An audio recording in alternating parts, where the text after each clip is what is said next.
Добър ден на всички! Днес имаме Mercedes GL с проблемен ксенон. Запалката на единия фар изгорява, следователно ние няма да я сменим просто със следваща, а ще направим следното. Ще премахнем запалките и на двата фара, така че да няма никакъв проблем повече с тях.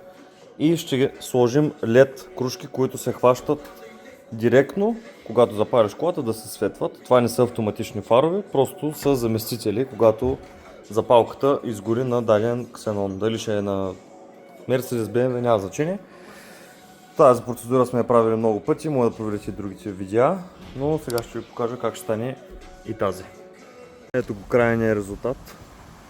То е на дневна светлина и двата фара светят безупречно, няма грешка на таблото и вече няма да има проблем с запалките. Една година гаранция и уникална светлина.